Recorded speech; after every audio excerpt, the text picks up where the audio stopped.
Let's talk about our children and our grandchildren. Let's talk about that we're endangering their future. I yield the balance of my time to Mr. Graham. Thank you, Chairman Baucus.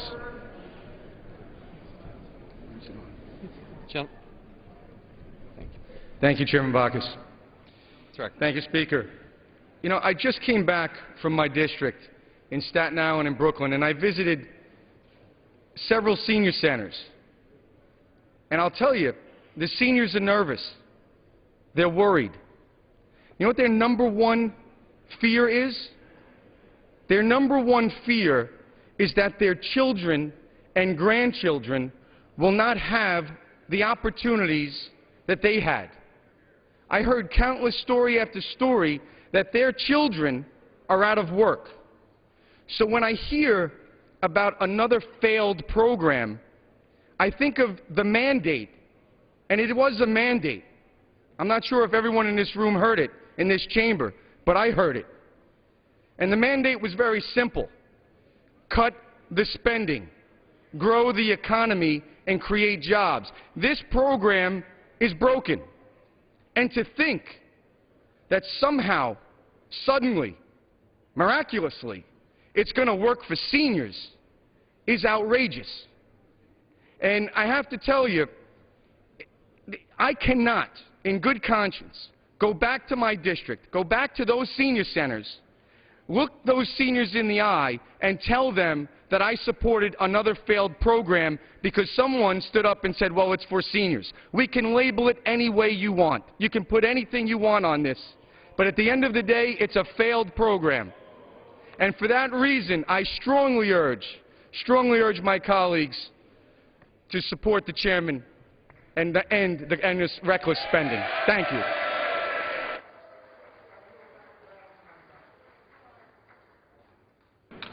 The gentleman yields back. Without objection, the previous question is ordered. The question is on the motion to recommit. Those in favor will say aye. Aye. Those opposed will say no. No. The noes have it. I ask for a recorded vote. Mr. Speaker, I ask for a recorded vote. Gentleman from Florida. I ask for a recorded vote. A recorded vote is requested. Those favoring a recorded vote will rise. A sufficient number having risen, a recorded vote is ordered. Members will record their votes by electronic device. Pursuant to Clause 9 of Rule 20, the Chair will reduce to 5 minutes the minimum time for any electronic vote on the question of passage. This will be a 5-minute vote. 15-minute vote. 15-minute vote. A procedural vote on a measure that would end a mortgage refinancing program that's intended to help homeowners refinance home loans if they owe more on their mortgage than their homes are worth. A summary from Congressional Quarterly says that Republicans have argued that the program is ineffective and that it's hard to qualify for assistance. 44 applications have been accepted in the program. Up next, we expect a final passage vote. On Capitol Hill today, a hearing on the American Muslim community. Representative Keith Ellison, the first Muslim member of Congress, began to cry while telling the story of a young Muslim man who died rushing into the collapsing towers on September 11th. Politico writing that Congressman Ellison choked up, describing the, quote, false rumors spread about Mohammed Salman Hamdani, saying that it wasn't until after his remains were identified that Hamdani was vindicated.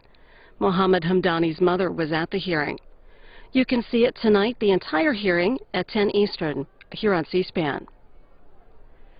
Congressional Quarterly writing that as part of a coordinated Republican strategy to saddle the White House with blame for higher gas prices, House Speaker John Boehner unveiled a plan today that includes proposals to expand domestic oil and gas production, promote nuclear energy, and encourage development of natural gas-powered vehicles. During this vote, we'll hear Democrats reacting to the plan. Thank you all for coming here today. I am Congressman Ed Markey from the state of Massachusetts, and I am joined with Peter Welsh from Vermont and Bill Owens from New York State. We will be joined very briefly, very soon, by Lois Capps from California and by Rosa DeLauro from the state of Connecticut. Today, we are announcing a new piece of legislation that would provide short-term help to consumers at the pump and promote long-term security and flexibility for our national oil reserves.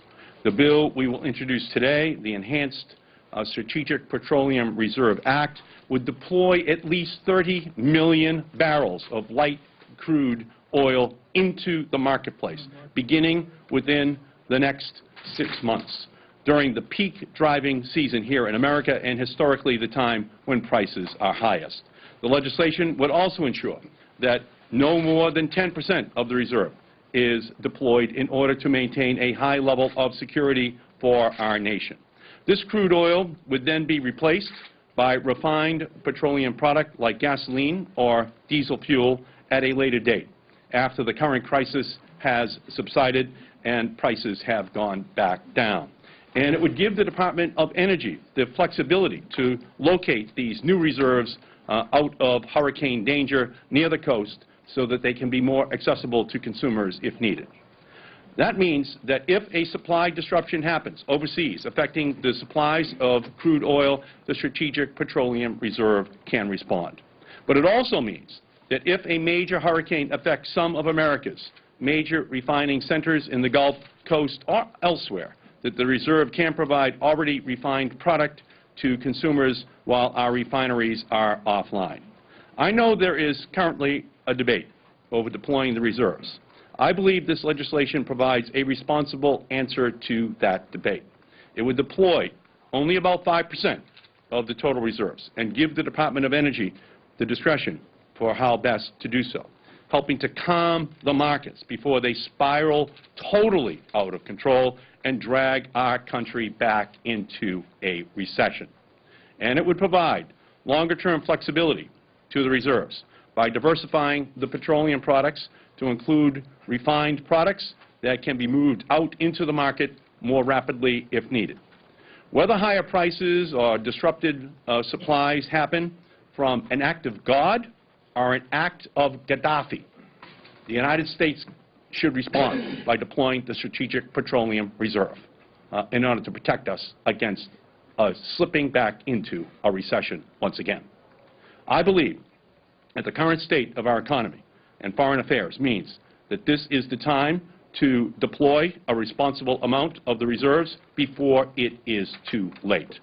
As we have seen recently, as the continued turmoil in the Middle East spreads, a small supply disruption from a relatively minor producer like Libya can have a huge impact on the price of oil globally and on the American economy.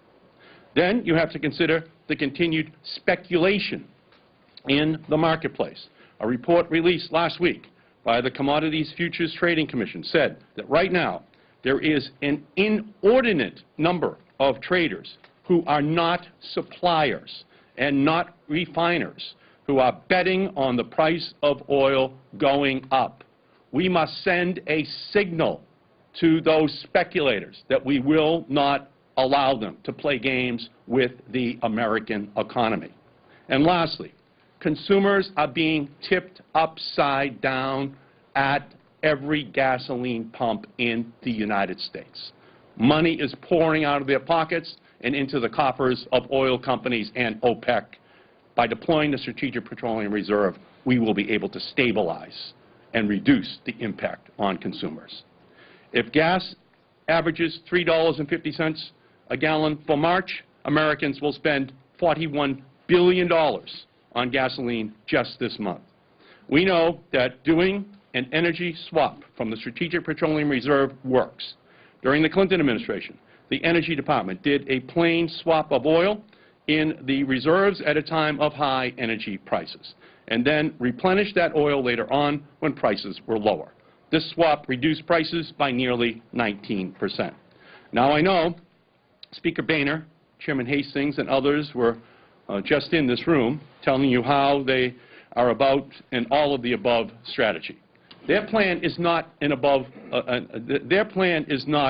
all-of-the-above strategy. It is an oil above all strategy.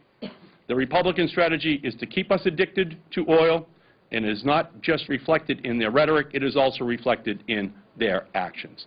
H.R. 1, the House Republicans slash funding for energy efficiency and renewable energy by $1 billion. They cut energy science by $1.25 billion.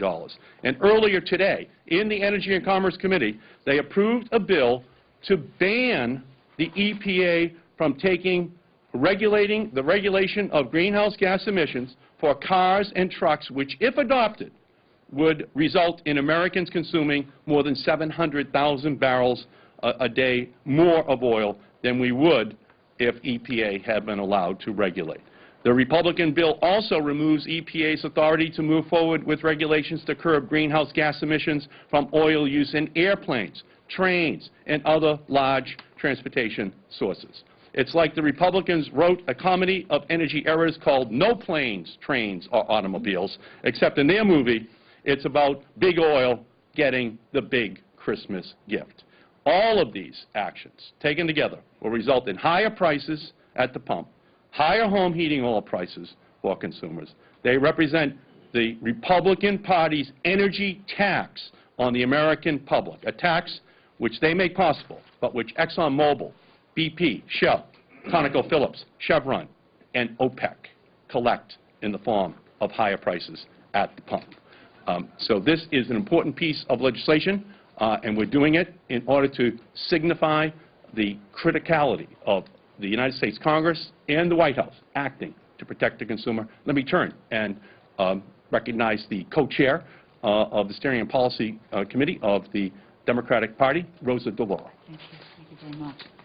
Thank you very much to my colleague, Mr. Markey. I'm delighted to join with my colleagues today, Congressman Welsh, Congresswoman Capps, Congressman Owens, and I want to thank them for their leadership on this issue. As my colleague has said, we're here today to announce the Enhanced Supply and Price Reduction Act. Oil and gas prices have been on the rise since before the turmoil in the Middle East and in northern Africa began. And while the markets are reacting with unease, we should keep in mind that in Libya, events in Libya only affect roughly 2% of that global supply. Nonetheless, with the economic recovery, which is fragile, unemployment unacceptably high, we simply cannot afford any sort of a shock to the system right now. High oil prices affect every aspect of American consumers' lives, from gas for their cars, heating for their homes, to the cost of food and other purchases. The bill will drive down oil prices in the short term. It will ensure that, moving forward, the Strategic Petroleum Reserve has refined petroleum, as Congressman Markey pointed out, on hand as well as crude, 30 million barrels worth. The SPR is there for emergencies, and we need to be prepared for any eventuality to protect consumers. I've been asked about whether or not we should release any of this supply because it's there for emergencies. If anyone doesn't believe that we are in an economic crisis and that this is emerging, an emergency for middle-class working families today, I don't know what they have been doing for the last several months. And we had precedent here. After Hurricane Katrina impacted pipelines, refineries all over the Gulf Coast, we had to rely on imports of refined petroleum from Europe. As a result, many regions experienced a shortage of gasoline and prices rose. This could have been avoided if we had had refined petroleum on hand, as this bill will do. In addition, my colleagues and I recently asked the President to calm the markets, stabilize the markets, decrease oil prices by releasing a small amount of oil from the reserve. The reserve is now filled to capacity, and even releasing a small amount of oil can have a very, very big impact on price. It's worked in the past and has been done by presidents on both sides of the aisle. Of course, in the long term, we need to ensure that implementation of the Dodd-Frank financial reform is fully funded so that the Commodity Futures Trading Commission can address speculation that drives up price.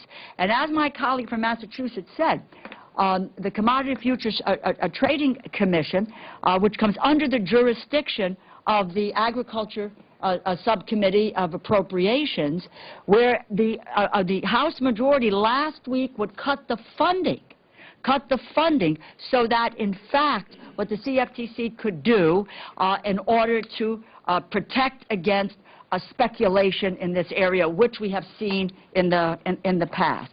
We have got to invest in clean energy. We need to reduce our dependence on foreign oil. We have oil hovering around $100 per barrel.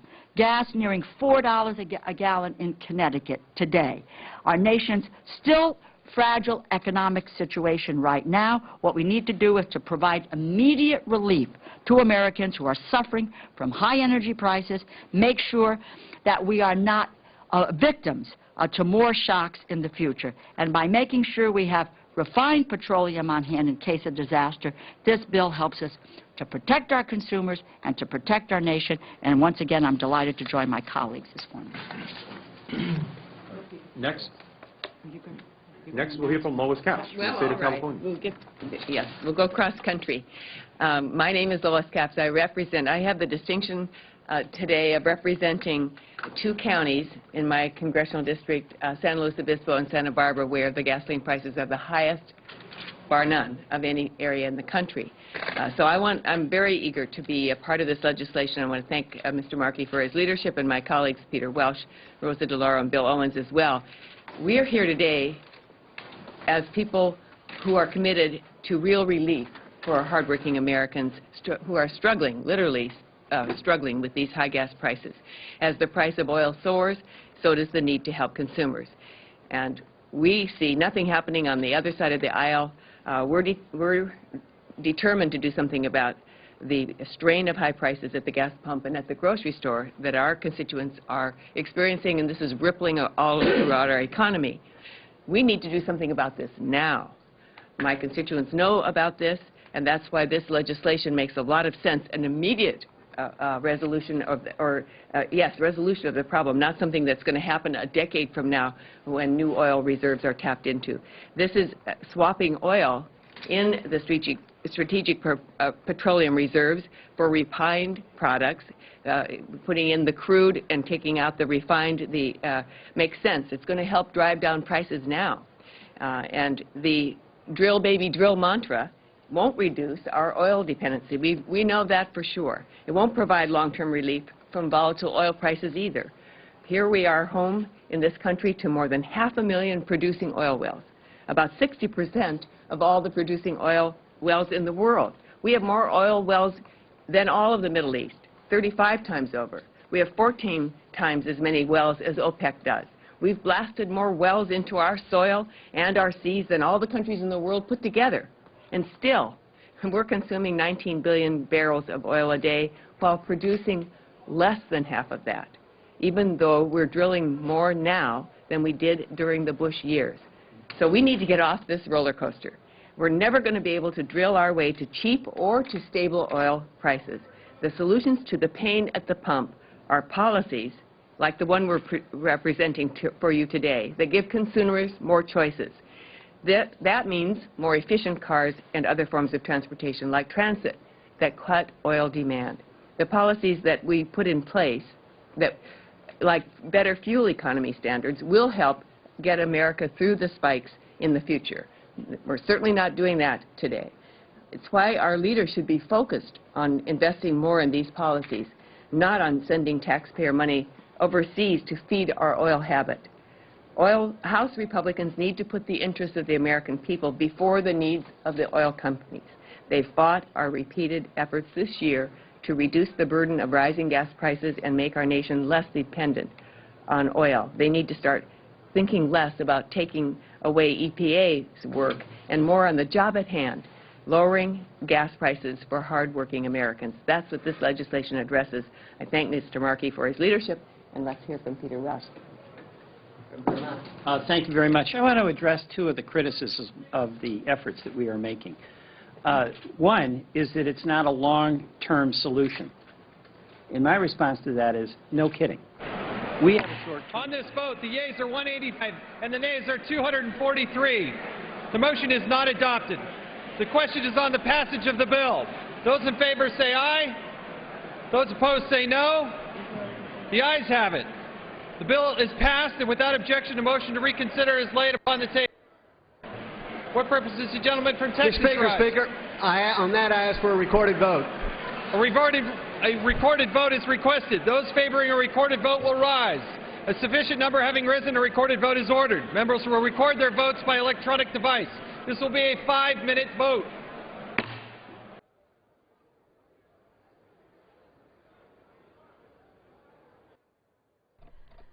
Final passage of a bill that would end a mortgage refinancing program that's intended to help homeowners refinance home loans if they owe more on their mortgage than their homes are worth.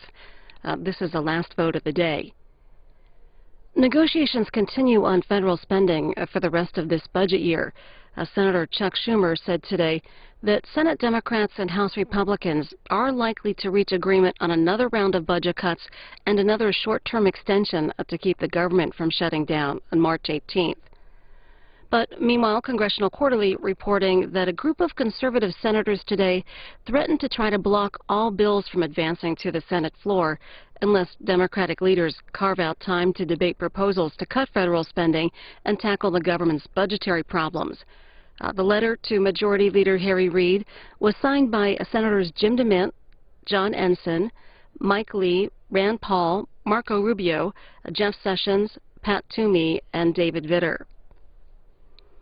A reminder that you can watch today's House Homeland Security Committee hearing examining what Chairman Peter King calls the radicalization of American Muslims.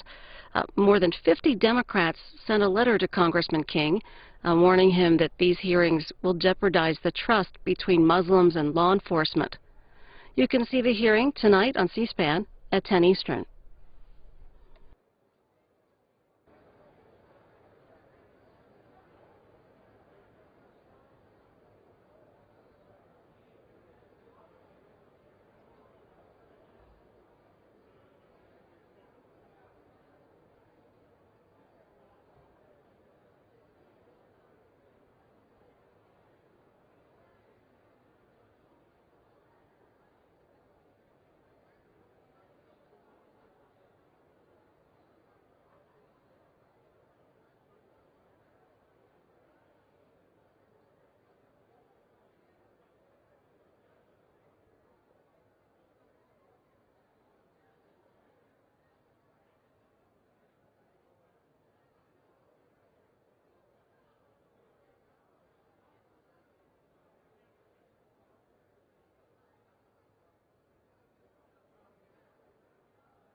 On this vote, the yeas are 256 and the nays are 171.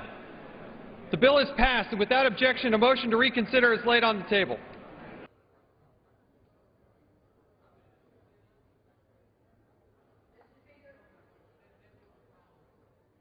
For what purpose does the gentlewoman from Illinois rise? Mr. Speaker, I ask unanimous consent that in the engrossment of H.R. 830, the clerk be authorized to correct section numbers, punctuation, and cross-references, and to make such other technical and conforming changes as may be necessary to accurately reflect the actions of the House. Without objection, so ordered.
Do I have to push anything?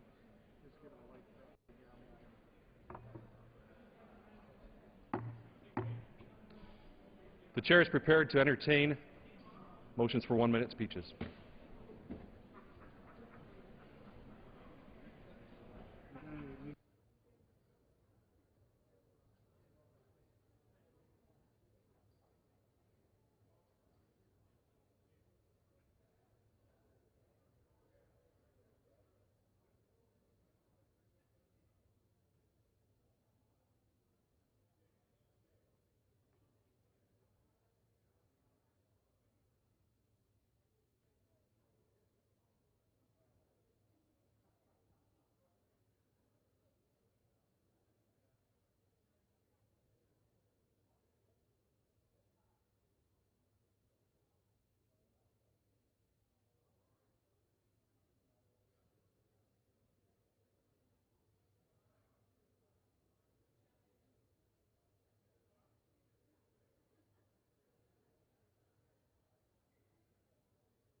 Under the Speaker's announced policy of January 5, 2011, the gentleman from Missouri, Mr. Aiken, is recognized for 60 minutes as the designee of the Majority Leader.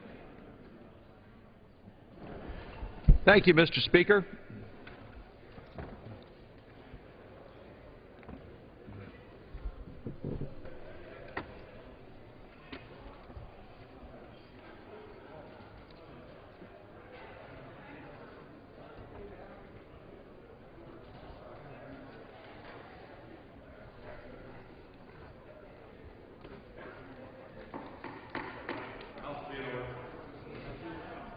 I think we're squared away. Yeah, thanks.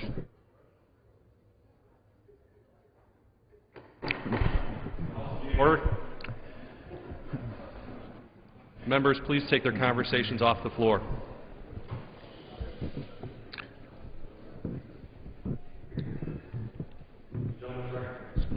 Thank you, Mr. Speaker. We're going to talk a little while here this afternoon about a subject that is on, I think, everybody's mind, regardless of their political affiliations.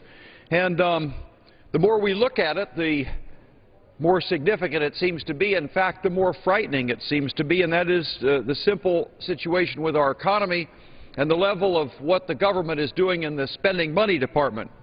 This, of course, ties into the job situation in America, the many people who are looking for work, some of the businesses that are struggling, and the families that are struggling as well. All of it's tied together in the economy, and it is also, of course, tied to the federal government and its spending. So what I have done here is I'm going to try to paint a picture in simple terms. Sometimes economists make things seem a little bit too complicated. This doesn't have to be so complicated. In fact, the less complicated it is, the more frightening it becomes. And so what I would like to suggest, first of all, is I'd like to talk about some words that we use in Washington that maybe aren't familiar with everybody here, particularly some of our freshman members. And the first word is entitlements. Entitlements, I'm an engineer by training, and entitlements you could think of as a machine. In fact, it's a little bit like those machines in the bathroom that you put your hand in front of them and they spit out those brown paper towels, you see.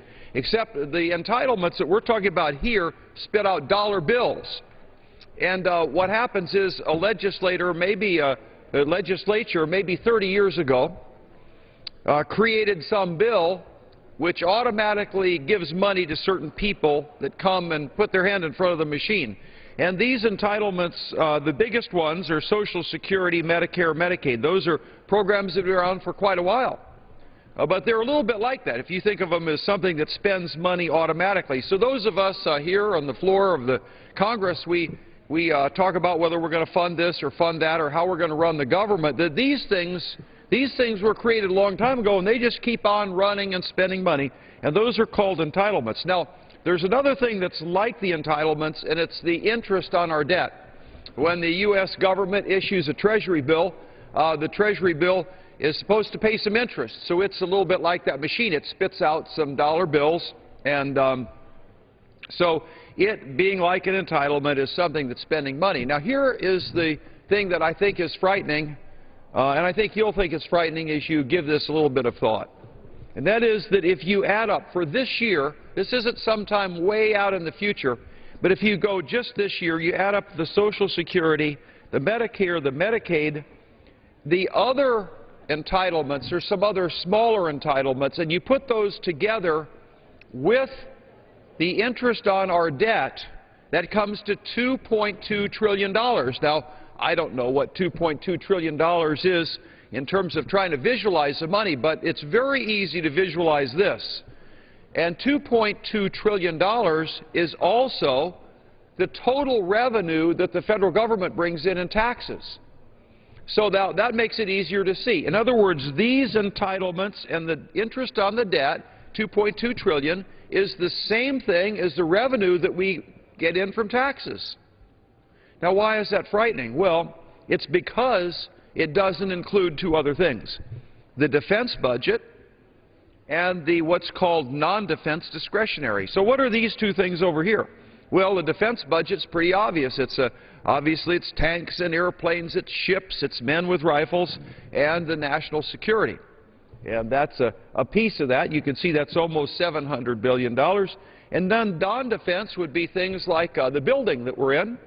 It'd be the Capitol building. It'd be the federal parks. It would be the federal prisons. It would be the Department of Energy or Commerce or Justice or Education. All those different government things that we spend money on, that's in this non-defense. So in other words, if you want to balance the budget, today, what do you have to do? Well, what you'd have to do would be cut defense to zero. Not one soldier, not one rifle left, not one uniform. Cut that to zero. That's not enough. Then cut all the rest of the stuff the government's spending money on. Close this building down, close the Capitol down, close the Senate and the House down, close down the federal parks, close down all of those different departments of commerce, justice, and education, and energy, and all those things. Close them all down. When those are all zero, you now have a balanced budget. Now, how is that going to work? Not very well. So that's why I say what we're dealing with is a far bigger problem than I believe most Americans are aware of. If you think about that, you say, how in the world can our government, how can America continue when we're doing this? These numbers I've said, I'm a Republican, a conservative Republican. These aren't Republican or Democrat numbers. These are just the numbers. This is just our country. This is a country that we inherited. This is really our country. And these are what the numbers look like. And so this is pretty frightening. And what that means is we're going into debt, deeper and deeper in debt at an incredible rate right now, trying to do something that mechanically, economically, mathematically just will not work. And so that's the nature of the problem. So if anybody has a little bit of sense of intuition, if anybody has a good American spirit, one of the first things you say when you see a good problem is, oh, how can we fix the problem? Because this is something all of us have to deal with. Well, let's take a look at what the possibilities are.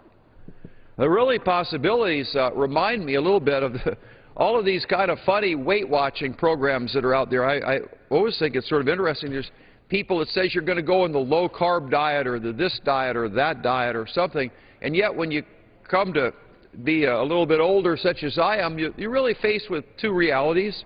You either get more exercise or don't eat so much. It's about that simple. Don't have to have a lot of fancy dietary programs. In this situation, suggests that it's kind of simple. It's either don't spend as much money or tax everybody a whole lot more. The trouble is, in this situation, the tax everybody a whole lot more doesn't really work. Let me explain why it doesn't. We'll take a look at another chart. What happens to our economy is that we have these different taxes that we run, and in spite of all the different taxes, sometimes we raise them, sometimes we lower them. What the experience of the federal government is that our revenue kind of comes in this 18% average is what our revenue comes in. So you say, well, look, we got way too much spending and not enough revenue coming in, and we need an extra $1.5 trillion in revenue, and so we're going to just raise the taxes about 30%.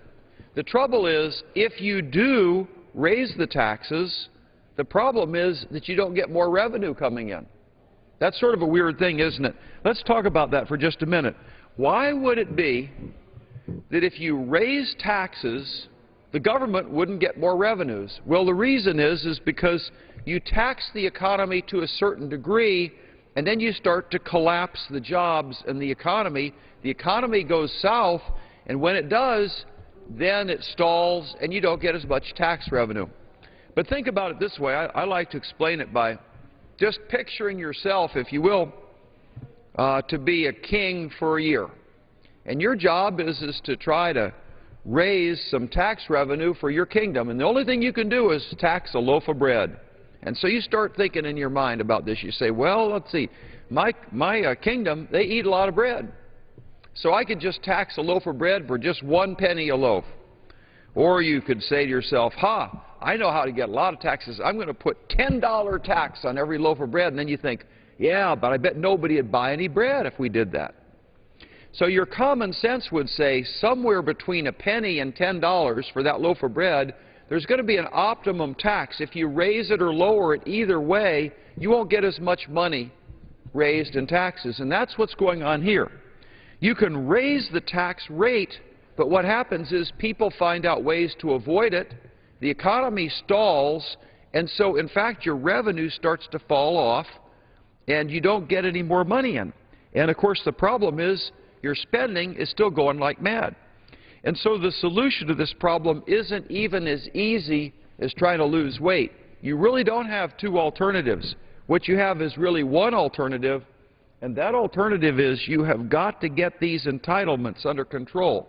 Now, the fact of the matter is that even if you look at a snapshot of this year, you have to get the entitlements under control. But particularly this graph shows that the entitlements here, these are just 3 of them, the big ones, Medicaid, Medicare, Social Security, that these entitlements are growing rapidly over time.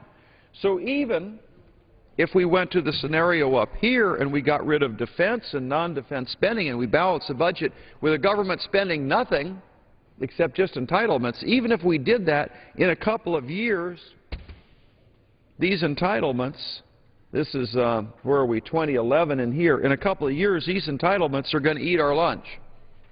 And so the problem is you can't fix it by getting more revenue in, and so what's your alternative? The alternative is the uncomfortable fact that America cannot continue to afford these entitlements. Now, of course, that's radioactive to say that politically. I'm surprised I haven't been hit by lightning yet. But that is, unfortunately, the pure mathematics of it. Now, there are some people in politics, they like to sugarcoat things and may not tell you absolutely all the truth, but that's the facts. That's where we are. Now, how are you going to deal with these things? None of us really know. We have a bunch of ideas. We're struggling with how you're going to do it, but there are a lot of people that are dependent on these entitlements, and yet the money is not going to be there. We can't keep borrowing money from the Chinese to pay for these things, because sooner or later what's going to happen, the interest rates will go up on that money, and the whole nation will be bankrupt, and I don't quite know what that would look like. What does it look like if you picture you get up one morning and you find out that the dollar bill doesn't work anymore? You go to your grocery store and it seems like everything stopped moving. The trucks aren't moving, and you can't get food for the shelves because the trucks don't have gas, and the whole thing just kind of comes to a stop because the dollar bill, the whole country has gone bankrupt. I don't know what that looks like. I don't think it's particularly pretty, but that's going to be the picture if we don't deal with this problem. And so what I'm suggesting is that first off, what we have to do, every one of us as Americans, we have to educate ourselves on the simple facts. You don't have to be a wizard on the budget or economics. All you have to realize is that the entitlements are using up all of the tax revenues. Now, so that's a problem. Plus, the entitlements are also growing, and you don't really have flexibility to raise the taxes too much more. So let's take a look at the problem a little bit more closely. This is a picture of what's going on relative to the national defense. I'm on the Armed Services Committee. We've spent 10 years, all kinds of hearings, listening to what the Russians do, what the Chinese are doing, what the different threats are, and also understanding the logic of why America has a strong national defense, why that buys us a great deal. You might ask yourself, why in the world do we have nuclear aircraft carriers? What exactly do they do? Because other countries that are allies of ours, they don't have ships like that. Why would we? Well, the reason is because if you think about America and a globe, you find that America is sitting there a little bit to a degree by itself, a little bit of an island, and our two main trading partners, which is Europe and all the way around to China and Japan and India, those trading partners are considerable distance around the world, and it is in our interest, because of all of the things that we buy that are traded, that we protect those trade routes from some hegemon that might want to cause trouble.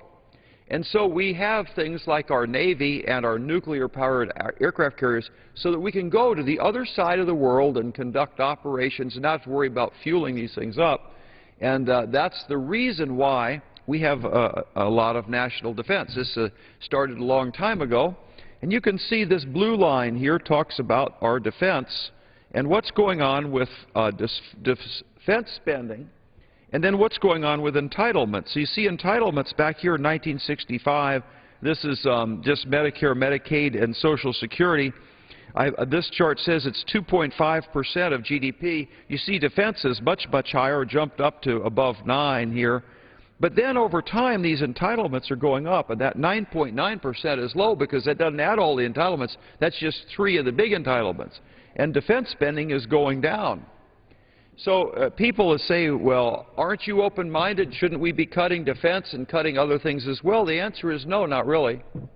Because, you see, any freedom that you enjoy in this country isn't worth anything if we're being attacked by an enemy and there's bombs falling and there's chaos all around us. And so our national defense provides us with what we enjoy in a peaceful and a decent world to live in. And as you see, the defense budget's going down, and yet the entitlements are going up. So this gives you a sense, again, that you can't fix this by cutting defense. You could cut defense to 0, and you're still not going to deal with the problem here. And here's another way of saying that you can't really fix the problem by raising taxes. This is a curve of the very highest marginal income rate. Back here in 1960, if you were very well-to-do, your tax rate is 90%. So if you earn $1, you give 90 cents to the government. Well, you can imagine the people that are making a whole lot of money aren't dumb enough to give 90 cents out of $1 away. And so what they find a way to do is to move to another country, or they find different tax shelters and things to avoid paying this. But anyway, you have this very high tax rate here on the people that are very well-to-do. And these lines here show how much revenue comes into the federal government. And you see, as this highest tax rate is decreased, that's the red line, what you see is that actually the revenue that the government's collecting goes up. This is reflecting that same idea that we talked about, the loaf of bread. If the loaf of bread is overtaxed, people won't buy much of it, and you won't get that much tax. If you put $1,000 tax on a loaf of bread, nobody would buy any. Golly, you got nice high taxes. Should you have a lot of money coming in? No, because it doesn't make sense.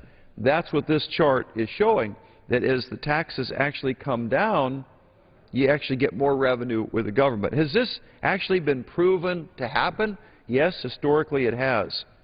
There are several times when it did, and those times were, first of all, when JFK inherited not a very good economy. I mention this because JFK was obviously a Democrat president. He understood these principles, and when the economy was bad, what JFK did was he decided to cut taxes. Now, doesn't that seem like an odd thing?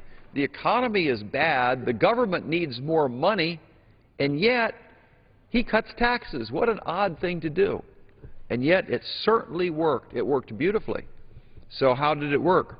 Well, over a period of time, by putting more money back in the economy, the people that were small business owners took the money, invested in their businesses. They built warehouses, new machines, new technology, new research to develop better products. And as their businesses grew, they hired more people, and as they hired more people, the government got more tax revenue. And the economy got better and better, and as the economy got better, they made more money. So the result was, by actually cutting taxes, particularly cutting taxes in certain ways, that is, you cut taxes on the people that own the businesses, when you do that, you can actually pick an economy up and get it going so you get more revenue coming in. And so what we're getting at is the part of the solution to the problem that we talked about in the very beginning. And the solution is twofold. The first is fairly obvious. We have to cut spending. The second thing, though, is that you don't have to cut them entirely. What you can do probably is also to some degree grow your way out of the problem. In the,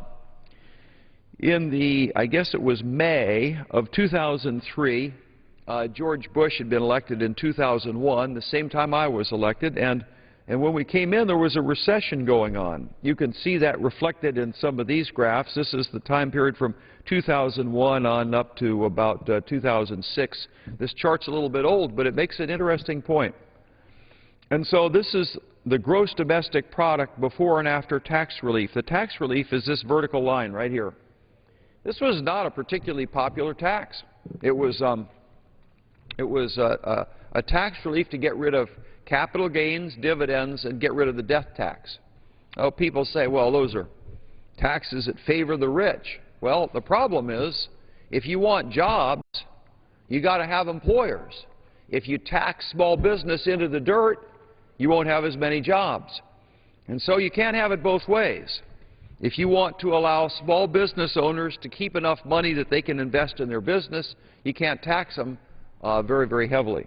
And so the deal was here, you change capital gains, dividends, and death taxes. That freed money up for small businesses to invest. Now look what happened. This is the GDP, or the growth of our economy. Here's the tax cut. These average about 1.1% of GDP, and then here, after that tax cut, this thing averages 3.5%. This, then, has the result of generating a lot more money for the federal government. So when business is doing well, and when people are being employed and people have good job markets and the economy is strong, not only do individual citizens prosper, the federal government prospers. It gets more money. So let's take a look at that question, and we're going to look at this exact same graph. This is May of '03 when those tax cuts went into place. They were called the Bush tax cuts, as you recall.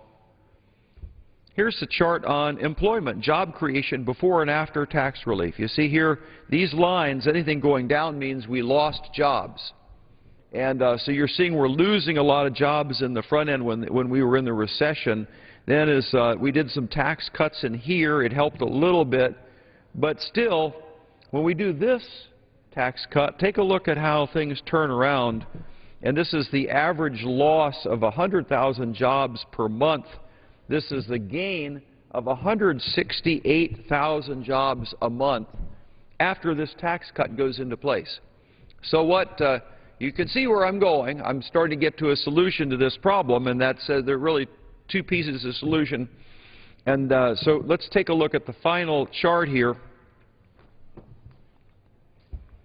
This is government revenues. Again, May of 2003, capital gains, dividends, death tax. So this tax goes into place. This is the federal revenues coming down here from $2 trillion down to 1.9, down to 1.8. Revenues are going down. The country's in a recession. We do the tax cuts and take a look at government revenue. Government revenue takes off because the economy is starting to strengthen. Now so are the revenues for the federal government. 4 straight years of increases right after a tax cut. What an odd thing. You might not have expected that. And so what does that say then about our problem overall?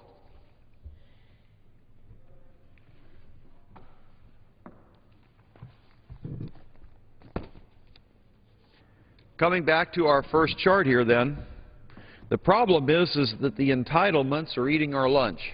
Entitlements are taking everything that the federal government has.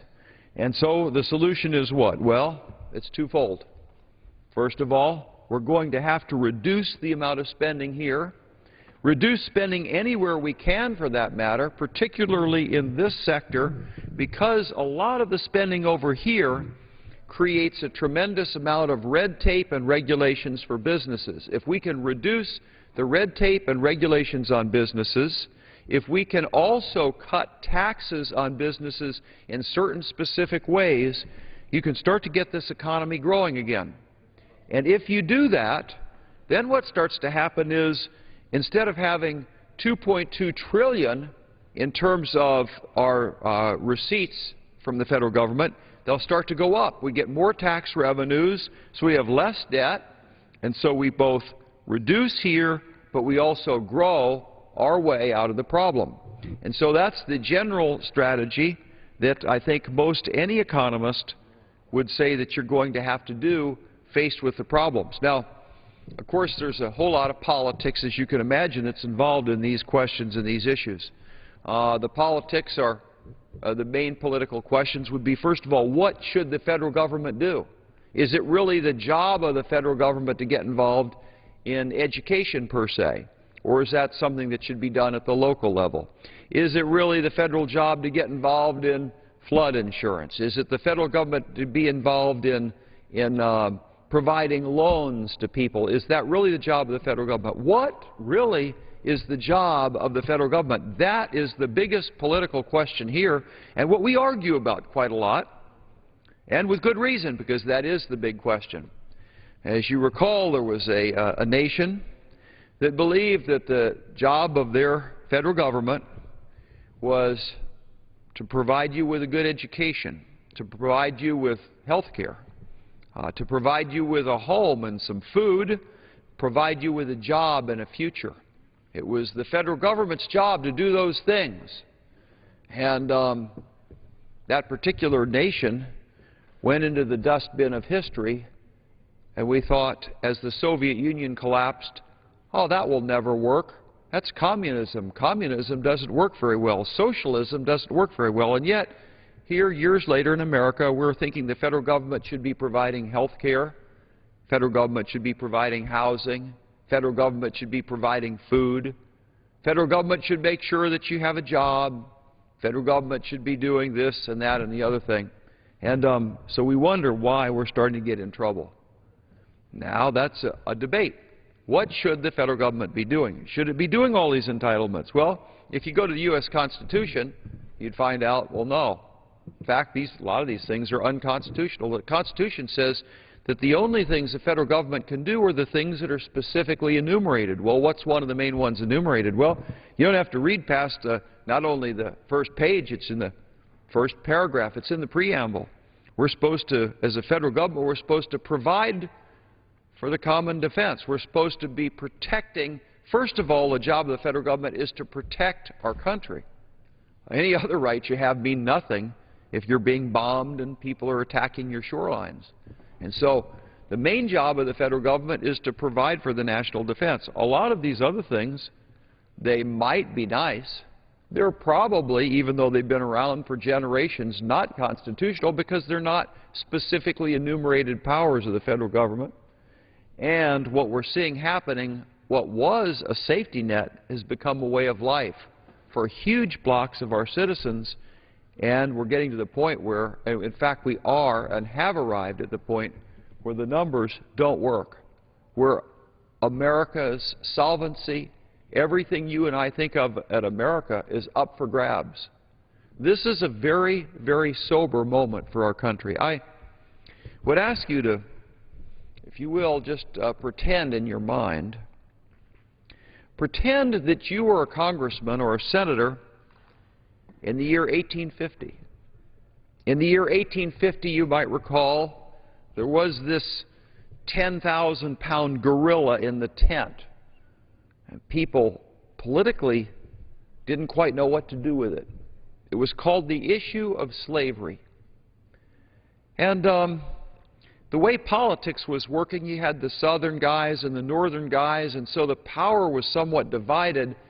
And the people that were congressmen and senators didn't know what to do with this huge gorilla, which we call slavery. The issue, they didn't know what to do with, so they sort of tried to step around it the best they could politically and said, well, we're going to let one state come into the Union and it'll be a free state, and then another one will come be a slave state. They try to make a compromise instead of dealing head-on with a massive problem that they had. In 1852, there was a book, Uncle Tom's Cabin, and it increased the rhetoric and the tension of the slavery issue. And so the issue, the gorilla is now glowing, and he is there and he's threatening. By 1857, the terrible decision from the Supreme Court again decided to act like legislators instead of just interpreting law. They decided to create it. Decided in Dred Scott that Dred Scott really wasn't a person. He had to go back to slavery, etc. He was property, and made other decisions that the Congress couldn't decide whether new states coming in were slave or free. And so now this whole great big slavery gorilla is really ready to storm out and cause trouble. President Lincoln, the first Republican president, is elected. The South knows that he's against slavery. And he gets on the train, and he hasn't even gotten here to Washington, D.C., and the southern states start to secede. And America, like a train going off a cliff, starts into the Civil War. And after 4 years, Abraham Lincoln writes his second inaugural address, and he references the fact that this war is more miserable, there's been more suffering, it has been much, much worse than anybody imagined it would be. And so what's the point? The point was there's this gorilla in the room that the leadership failed to deal with. And the results were absolutely horrible. Statistics don't touch your heart, but statistics also are helpful to know that 600,000 Americans died in the battles of the Civil War. That's more than all of the Americans killed in all the wars of our past other than the Civil War. But the stories that come from that war are even more compelling. I recall one that every time I think of it, it puts a face on the Civil War.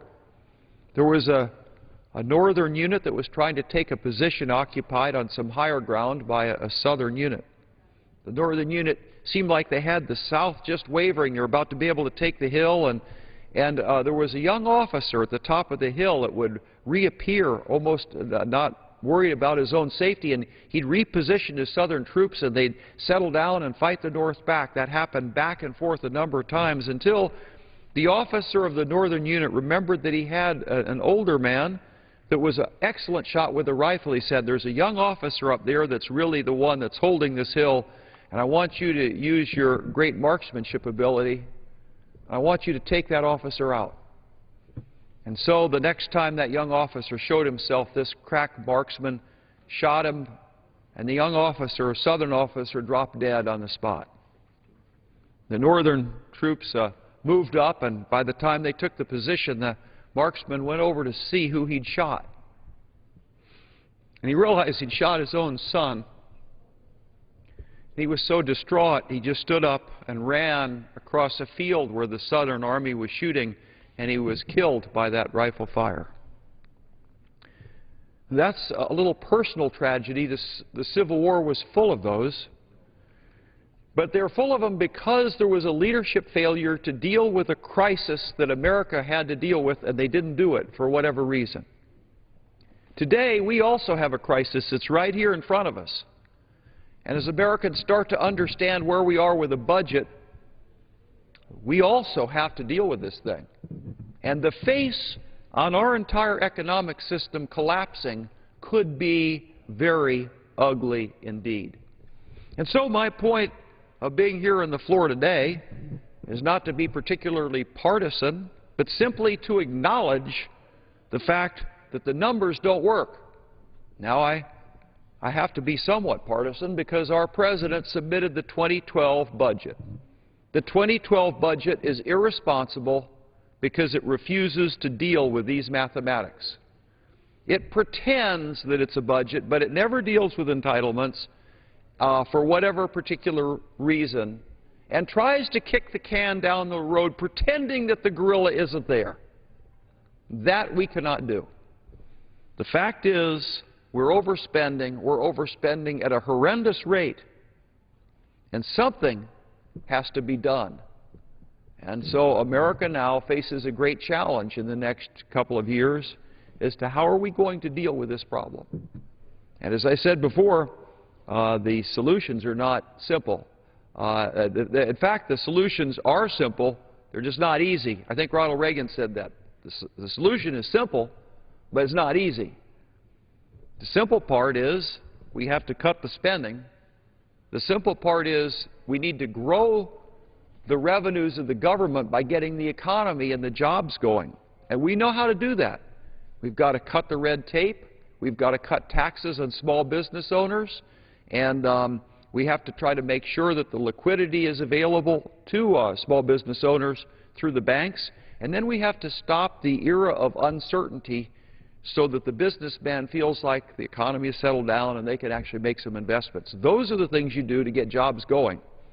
And so we know it's fairly simple what it takes to get jobs, because we know employers make jobs, and that means businesses have to be healthy, and we have to do the things so that they're not red taped out of existence. We have to allow them to be competitive with businesses overseas, which I would stack up Americans competition-wise with any foreign country, as long as we don't burden them down with too many taxes and red tape and uncertainties and things and scare all the jobs overseas. So that's a piece. It's simple.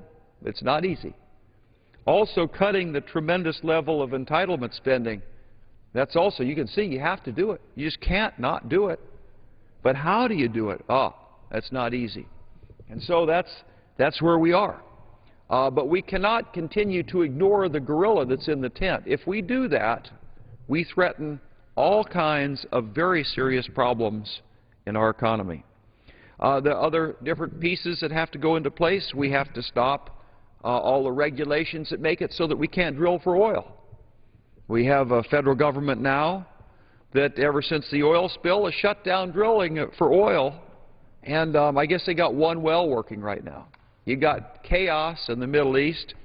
We're dependent on foreign oil, which we shouldn't be, because we have a lot of oil in America. We have great natural gas resources that we've just discovered, all kinds of coal to last us for hundreds of years. And we have the resources in America, but you know what? We're not developing them. We don't have drilling rigs going out and drilling where we know there's oil. Those drilling rigs are silent. Why? Well, because there's an environmental lawsuit on almost every promising well, the big heavy wells that could really bring in oil, or if it's not that, there are regulations that say you can't drill. There's an area in Alaska called Anwar.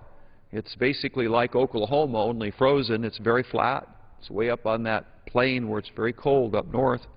And the idea would be you could bring drilling rigs in when it's all frozen solid, drill down there, pull them all out before it's thawed, and you just have a pipe and you pump the oil out of that area, and you can pull the pipes out later if the oil gets tapped out. There's a lot of oil there. Why aren't we doing that drilling? Why are we not drilling? Why is it that on our continental shelves, foreign nations are coming onto our continental shelves and drilling for oil and we're not? That just doesn't make sense.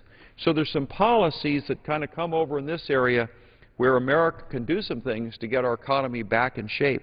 And we can cut a lot of the ridiculous regulations that come from places like the EPA. There was an award that we presented last week here on the floor.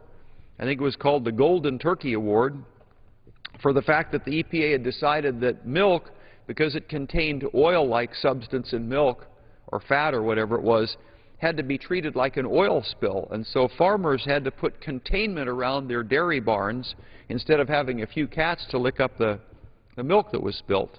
I guess it's a sort of a cry over spilt milk type situation, but talk about over-regulation, my goodness. Another part of EPA was a decision now that we cannot, if you're a farmer, have any rogue dust.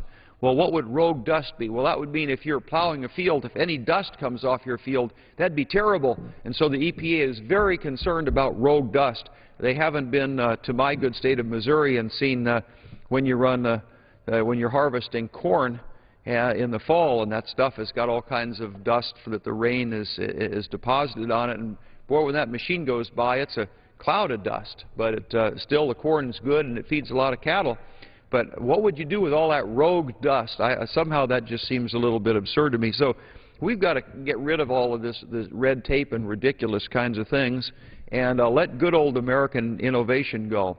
And that on the subject of innovation, that's what free enterprise is all about. That's what we're pretty good at. There's a guy in my district that I'm just so proud of. His name is Kent Sheen. He has a company called Innoventor, and one of the things that he started playing with is something that some of us that grew up a little closer to town try to avoid at all costs. We try to avoid it at a distance. It's called pig manure. And it has its own special smell, and some people can take it and some people have trouble with it. Well, he thought, well, maybe if we could find something good to do with this pig manure, we'd really have something. And as you can tell, he's a guy with a lot of imagination. So what did he do? Well, he gets this pig manure, he puts it in a big kettle, and he puts it under pressure and temperature, and works something like a petroleum cracking process until he breaks the stuff down into sort of a primitive asphalt. They've then taken the asphalt, mixed it with gravel, and used it to asphalt some roads. You may think, well, there must be a smelly road, but it's not. It doesn't have the smell anymore because of the temperature and the changes chemically. And so now they're testing out a section of highway that's been made with pig manure. He has this thing designed so that it's not that big a unit, so you could put different ones of these units in areas where there are pig farms, and they could bring over their pig manure and they get paid for it and still make a profit on selling the asphalt. That's the kind of thing that makes America. That's the kind of thing that has made America such a special place. It's called freedom. It's called free enterprise. It's called innovation, and it's talking about somebody that has a dream in their heart. They're willing to take a risk and to try to do something that no one's ever done before. And they hear people say, you can't do that, you can't do that, and then the American in them comes out, and the American says, ain't no such word as I can't. And so they go forward, and America has been built that way. This great nation was built that way by all these people that had some crazy dream that became a vague possibility, and then a possibility, and then it actually happened. And America was built one dream at a time, a beautiful country. But a country now that because of government irresponsibility is in a crisis state and something that we all have to deal with. Now, some of us that hold elective office, we We travel around and we talk to our constituents, we talk to people in different states, but our own particularly.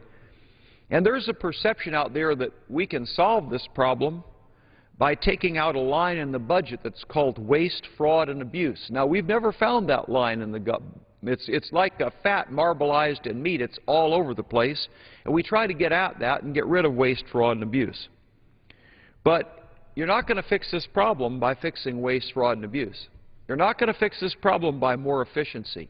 You're not going to fix this problem by saying we're not going to send any more money to foreign countries. You're not going to fix this problem by trimming a little bit here and there. This is a massive problem, and it's going to require a rework of the entire way that we're spending money in the federal government. That doesn't mean that it can't be fixed. I recall Ronald Reagan. It seemed like things were kind of in rough shape when he took over as president, but he had that can-do attitude, his little twinkling sets of wit, and he would kind of cheer America along, and he put us on the right path, got the economy going, and basically won the Cold War. He was a great man, a great leader that God brought to our nation at a critical time. And I think we need to be praying now for great leaders in America, people who understand the problem, not going to turn their tail and run away from it. They're not going to pretend it doesn't exist, but take it straight on, because I believe the American public, when they understand the nature of what we're dealing with here, I think they're willing to roll their sleeves up and say, let's do what Americans have always done so well. Let's just move forward and solve this problem. Let's figure out what each of us has to do, what's reasonable, and let's move forward and get this thing done. It was my father's generation. My father served with General Patton, and there was that phrase, everybody did their bit. That was kind of the speak of the day. And we likewise are challenged now that we have to do our bit. We have to be making the wise decisions to put our business and industry back in place. Now, that's very controversial. You might be surprised here on the floor of the U.S. Congress. You wouldn't be surprised if I said Republicans and Democrats are pretty polarized on the abortion issue. They are. But you might be surprised to know that in terms of voting, Republicans and Democrats are more polarized on the energy issue than they are on the abortion issue. But I believe that the fact that the foreign oil is starting to become very expensive and more scarce is going to tip the balance of that argument. And I believe that America is going to start developing our own supplies of energy, and I think that's the way we have to go. I think we have to get rid of the red tape and the ridiculous regulations like rogue dust and spilled milk in the dairy barn and things like that that just don't make any sense. There's a Clean Water Act also that has incredible kinds of regulations and things that don't make any sense at all from an engineering point of view. And so we have to look at those things. We're going to have to trim out some of those things in this budget in order to create that environment, a good, strong environment for business. But we're going to also have to look at this spending. We're going to have to figure out ways to reduce that spending.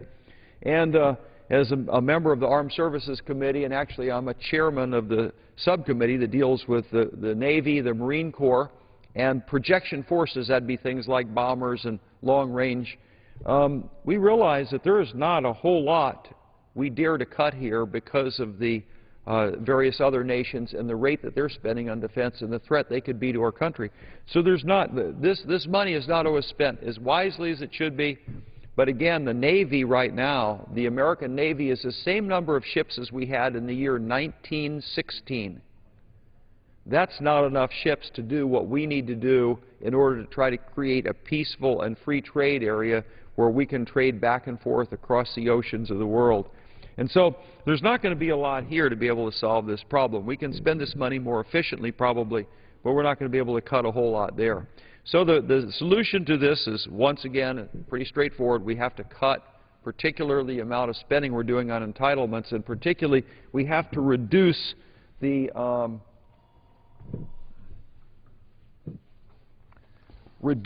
growth where the entitlements, as the years go out, are going to become more difficult. This growth is induced because of the fact that the population is getting older and the older people are taking up more of these entitlement programs, so it becomes more expensive. So people like me, I'm a baby boomer. As the baby boomers get older, then they're going to get onto these programs. It's going to cost a lot more, and there are not as many younger workers to be able to pay. So that's part of why this gets high. So we have to be able to bring that curve down, and we have to cut the level of spending in that area. So we have to do the cutting on the one hand, and the other thing is we have to grow the economy.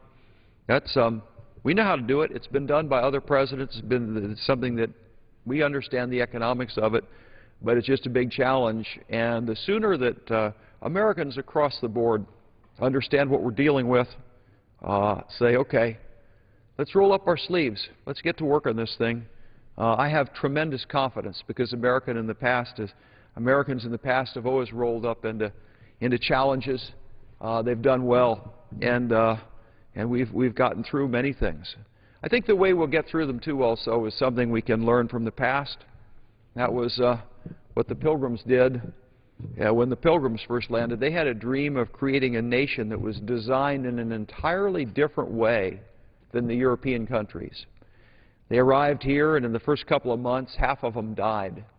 The Mayflower, in the time spring came around, up anchor, was headed back to England, and the captain said, "Come back to England with me." But 50 pilgrims said, 52 or 3, said, "No, we felt like God called us to this country to do something new and different and unique." And they stayed, and that dream started the great American dream. Later on, 160-some years later, there was a general by the name of General Washington at Valley Forge, and he also was forced to his knees looking to God for help in America's time of crisis, and he saw the answer to his prayers. In fact, there was this old guy with bifocal spectacles when the first Constitution was going to be ratified that talked about those days when George Washington ran the Army. He rose to speak because the politicians were disagreeing with each other at the Constitutional Convention, and old Ben Franklin, with his glasses down on his nose, 80-some years old, which of course was very old in those days, stood to address George Washington. He had said, I have lived, sir, a long time, and the longer I've lived, the more convincing proofs I see of this truth, that God governs in the affairs of man. And if it's possible that a sparrow cannot fall to the ground without his notice, is it probable that a nation can rise without his aid? And then he goes on to say that in the recent war we saw frequent instances of God's superintending providence.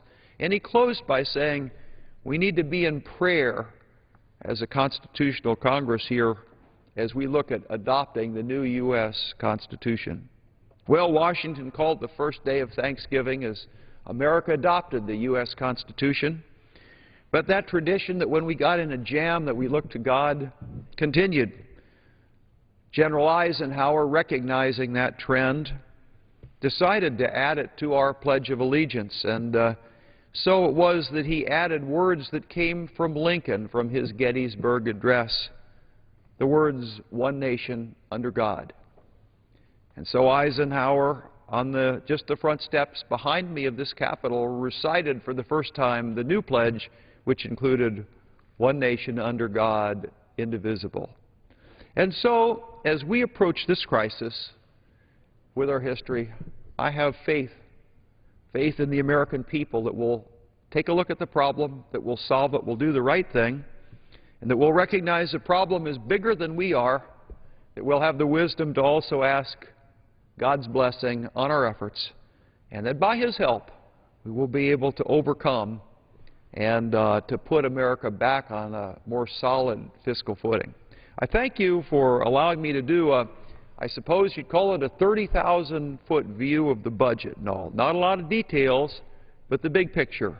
A very sober, a very serious big picture, one that we all have to think about, we all have to become engaged in, take part in. Now, Mr. Speaker, I thank you for your indulgence. I thank you for your attention and the attention of my colleagues and friends. And so I would yield back the balance of my time, and with the conclusion saying, God bless you all and God bless America. Thank you. The gentleman yields back his time.